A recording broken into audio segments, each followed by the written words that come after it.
All right, we've got day 2 of daily Megaminx example solve. So for star, I see that I'm one move away from solving these near each other, and that also this just a U2 away.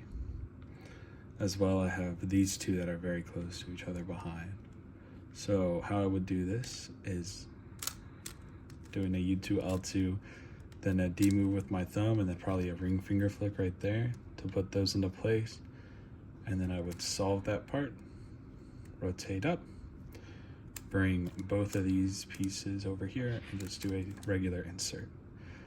I also noticed that this corner is going to be going into its wrong slot.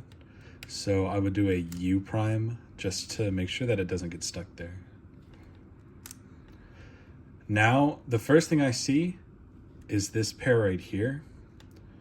And I'm not a huge fan of kind of like where it's located right here. So I'm gonna rotate, and then I would solve it with a U2 prime, R prime.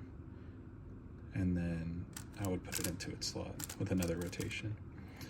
Now, I see that I have a whole bunch of edges, but I don't really have any edge corner pairs. So I have these two, and then I have this blue-red edge as well. So what I'm going to do is I'm going to move just all these corners to where they're near the same face.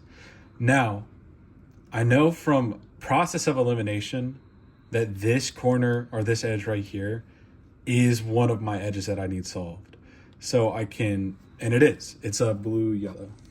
And so I would solve this like that, put it in place.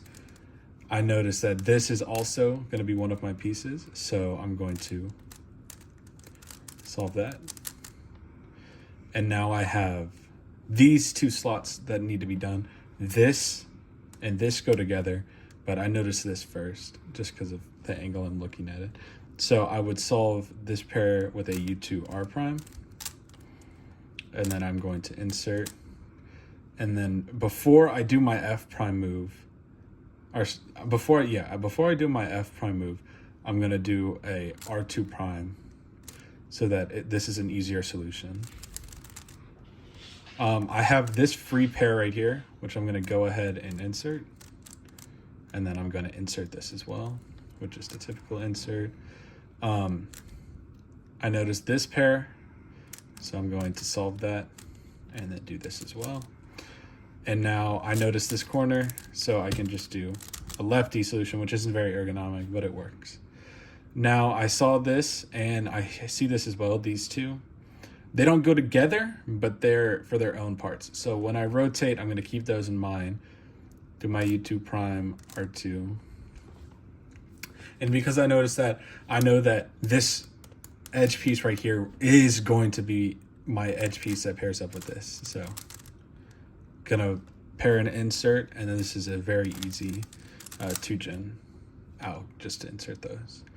Now, the first thing I notice here is that I could, and I will, do some pseudos. So I'm gonna act like this is my bottom, and I'm gonna do an R2 prime, F prime, and then do 3 inverse sexties to insert.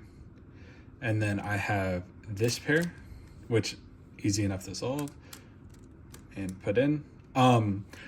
So I see right off rip that whenever I put this edge in here, it's gonna set up this pair for, if I rotate, I can do 2-gen. So that's what I'm gonna do.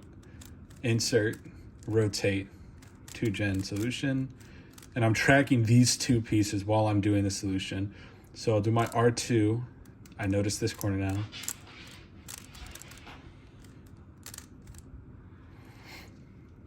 And now I have last layer after my insert, obviously. So this is an easy 3x3 transfer. And now I have R perm. This is, or no, this is a P perm, which I love this set of hours. It's definitely one of my favorites.